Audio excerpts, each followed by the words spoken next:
കത്തോലിക്ക സഭയുടെ മതബോധന ഗ്രന്ഥം ഗണ്ണിക 401. ആ ആദ്യ പാപത്തിനു ശേഷം ലോകം മുഴുവൻ വാസ്തവത്തിൽ ഒരു പാപത്തിൻ്റെ പിടിയിൽ അമർന്നിരിക്കുന്നു. കായേൻ സുസഹോദരൻ ആബേലിനെ വധിക്കുന്നു. പാപത്തെ തുടർന്ന് മനുഷ്യവംശം സാർവത്രികമായ അജീർണതയ്ക്കിരയാകുന്നു.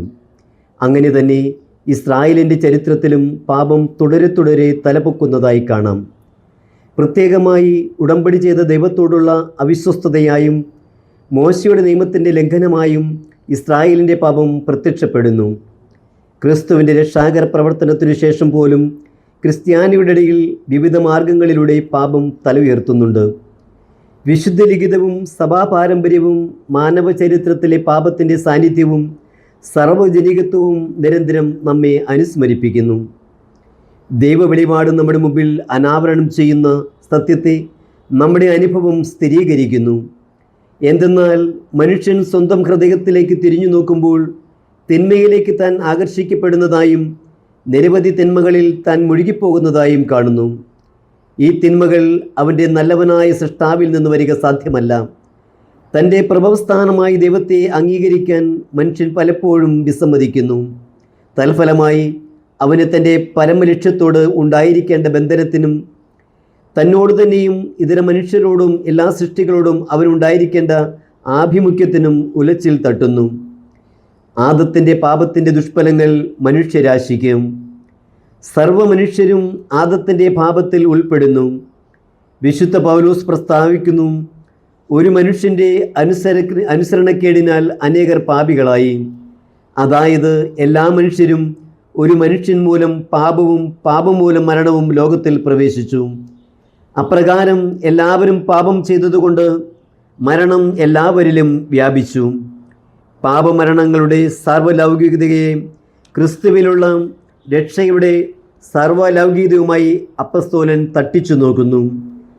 ഒരു മനുഷ്യൻ്റെ നിയമലംഘനം എല്ലാവർക്കും ശിക്ഷാവിധിക്ക് കാരണമായതുപോലെ ഒരു മനുഷ്യൻ്റെ അത് ക്രിസ്തുവിൻ്റെ നീതിപ്രവൃത്തി എല്ലാവർക്കും ജീവിതായകമായ നീതീകരണത്തിന് കാരണമായി.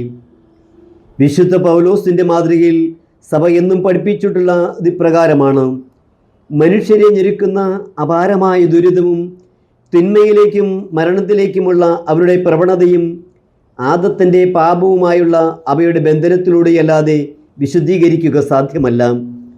നാം എല്ലാവരും പാപത്തോടുകൂടി ജനിക്കത്തക്ക വിധം ആദം നമ്മിലേക്ക് ആത്മാവിൻ്റെ മരണമാകുന്ന പാപം പകർന്നു തന്നു. വിശ്വാസം നൽകുന്ന ഈ ഉറപ്പ് നിമിത്തം വ്യക്തിപരമായ പാപമൊന്നും ചെയ്തിട്ടില്ലാത്ത ശിശുക്കൾക്ക് പോലും പാപമോചനത്തിനായി സഭ മാമോദിസ നൽകുന്നു. ആദത്തിൻ്റെ പാപം എങ്ങനെയാണ് അവൻ്റെ സർവ്വസന്തതികളുടെയും പാപമായി തീരുന്നത്? ആദത്തിൽ മനുഷ്യവംശം മുഴുവനും ഒരു മനുഷ്യൻ്റെ ഏകശരീരം പോലെയാണ്. മനുഷ്യവംശത്തിൻ്റെ ഈ ഐക്യം മൂലം സർവ്വമനുഷ്യരും ആദത്തിൻ്റെ പാപത്തിൽ പങ്കുകാരായി.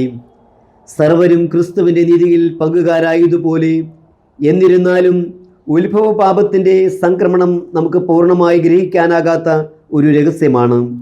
എങ്കിലും ആദം ഉത്ഭവ വിശുദ്ധിയും നീതിയും സ്വീകരിച്ചത് തനിക്ക് വേണ്ടി മാത്രമായിരുന്നില്ല, പ്രത്യുത മനുഷ്യപ്രകൃതിക്ക് മുഴുവൻ വേണ്ടിയായിരുന്നുവെന്ന് വെളിപാടിലൂടെ നാം അറിയുന്നു.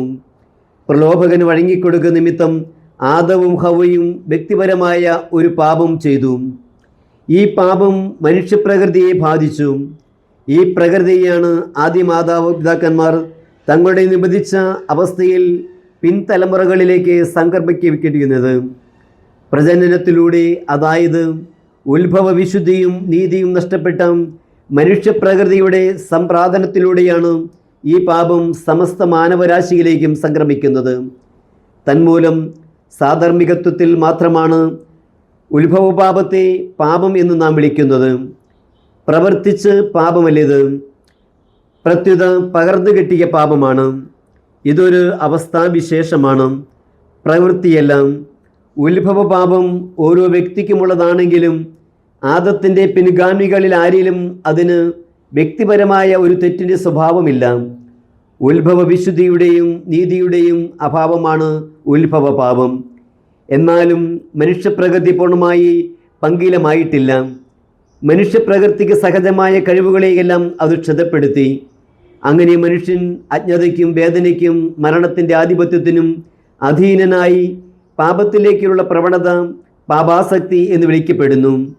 തിന്മയിലേക്കുള്ള ഈ പ്രവണത അവനിൽ രൂഢമൂലമായി.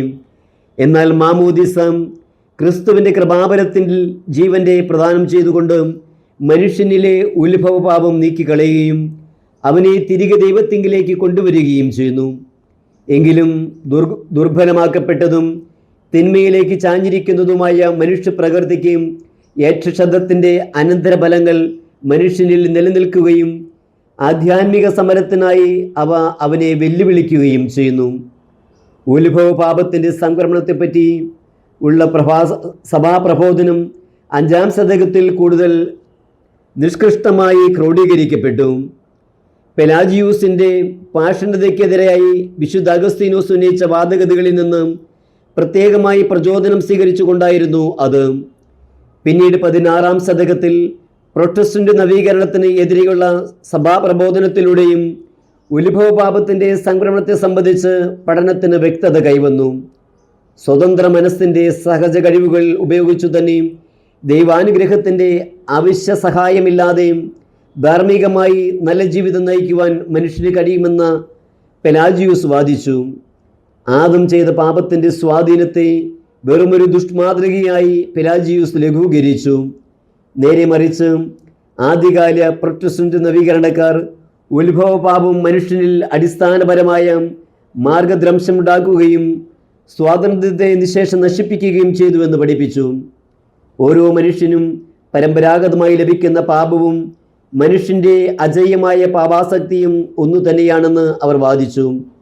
ഉത്ഭവപാപത്തെക്കുറിച്ചുള്ള വെളിപാടിൻ്റെ അർത്ഥമെന്താണെന്ന് 2-ാം ഓറഞ്ച് സൂനഹദോസിലും ത്രെത്താസ് സൂനഹദോസിലും സഭ ആധികാരികമായി പ്രഖ്യാപിച്ചു.